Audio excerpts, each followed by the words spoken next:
Hollywood wants you to believe pirates lived like floating kings, guzzling crystal-clear water whenever they pleased.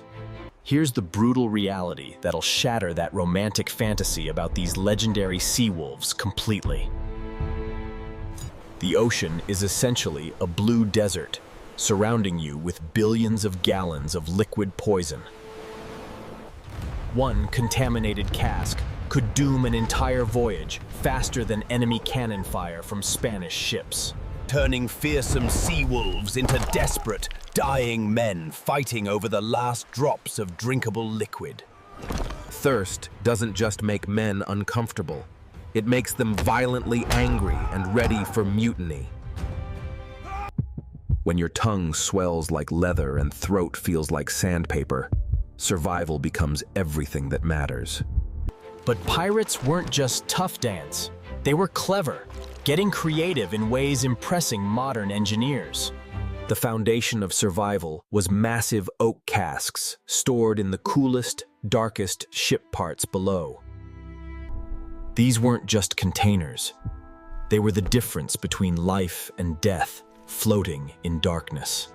Crews filled them with crystal-clear water, then watched weeks transform pristine liquid into witch's cauldron soup.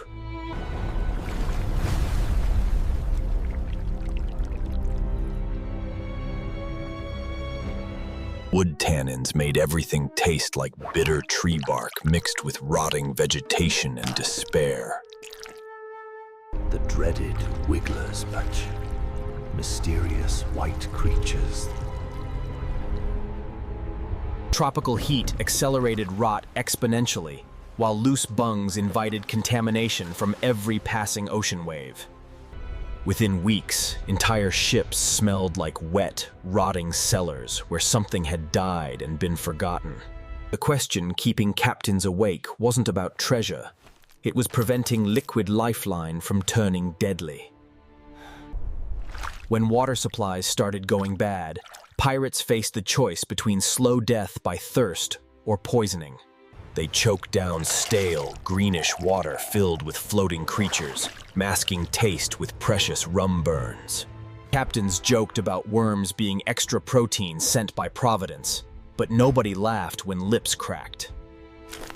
Fights broke out over access to the least bad barrel among desperate, dying crew members below. Crew morale plummeted faster than cannonballs when every sip became survival exercise rather than refreshment. The sight of tough pirates gagging on daily water rations was enough to break any crew's spirit. But the smartest ships had secret weapons, experienced coopers who understood barrel making like ancient magic arts, and ship's cooks who treated water storage like military campaigns against contamination and bacterial invasion forces. Master coopers selected only tight-grained oak that could resist contamination from oceanic elements and bacterial invasion. They cinched iron hoops so tight they withstood constant stress without loosening during rough sea passages. Most importantly, they designated specific casks for water only, never reusing them for contaminating substances like tar. Proper water cask interiors were lightly toasted to seal wood pores, sometimes lined with protective pitch. Bungs were carefully waxed to prevent air and moisture seepage, with every seam checked daily religiously. These precious casks rode on wooden chocks away from bilge where contaminated water could seep through. A skilled cooper was worth more than Spanish coins because his craftsmanship extended water supplies for months.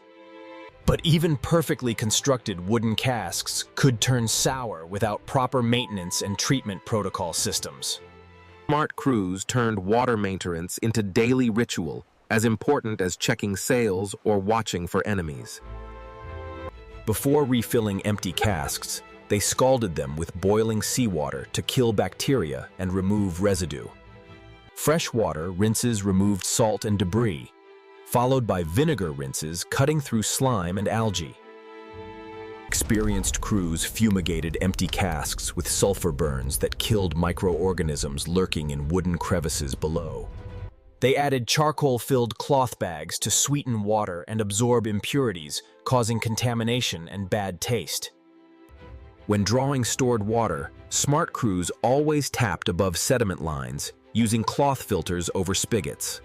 The result tasted like campfire tea mixed with wood smoke. Hardly delicious, but infinitely better. This system worked reasonably well in temperate climates, but tropical heat created biological disasters demanding creativity. Pirates discovered pure water wasn't always the best strategy for long-term storage aboard their wooden ships. They developed preservation mixtures serving multiple purposes, diluting water with small beer or measured rum splashes. This created famous grog that discouraged slime growth while masking stench of water starting to turn. These weren't party drinks. They were calculated preservative formulas designed to keep crews alive at sea. Smart cooks added vinegar or citrus juice that sharpened flat-tasting water while calming upset stomachs. The acidity created hostile environments where harmful bacteria had trouble multiplying in contaminated water supplies. Captains strictly controlled additive rations to prevent crew sampling supplies meant to last for months ahead. These blending strategies extended water life significantly, but tropical heat remained a constant, overwhelming enemy. The physical location and management of water casks became science, determining whether crews lived or died. Experienced quartermasters stored casks in lowest, central ship parts, where temperatures remained coolest and most stable, never allowing placement against warm galley bulkheads, where cooking fires could heat water and accelerate growth. Smart crews implemented strict rotation systems.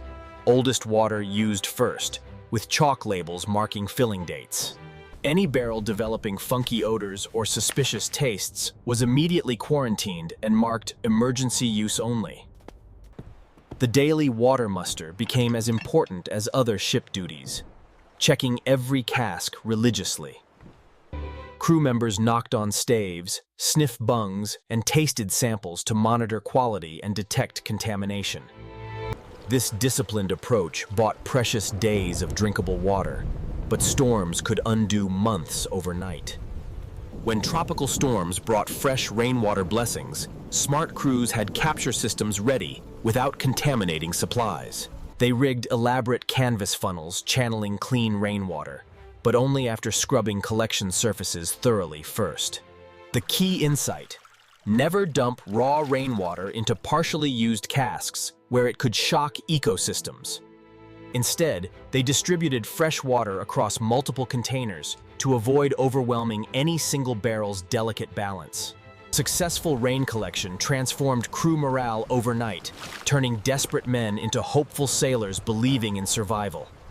But clear skies returned quickly, and pirates learned water abundance required the same careful management. Pirate codes included provisions guaranteeing equal access to victuals, making water hoarding punishable by marooning or death. Ship's cooks and coopers became VIPs whose expertise kept crews alive, earning respect rivaling captain's authority. One legendary deckhand tried improving rancid cask by adding expensive stolen nutmeg to the contaminated water. The outraged cook nearly threw him overboard, then promoted him to smell tester for contamination detection. Gallows humor masked real fear lurking beneath. One bad water decision could doom everyone aboard ship. Picture the nightmare: a critical water cask suddenly cracking, precious fresh water bleeding onto deck. The emergency drill had to be automatic. Plug crack, lash hoop, organize bucket brigades immediately. When water turned completely foul, pirates deployed desperate emergency purification techniques using improvised cloth filters. The process produced bilge tea that tasted terrible but kept men functioning until the reaching port. Pirates learned Spanish gold might glitter, but clear water kept crews alive long enough to spend treasure. The greatest treasure was knowing their evening toast wouldn't kill them fix, with enough left for dawn.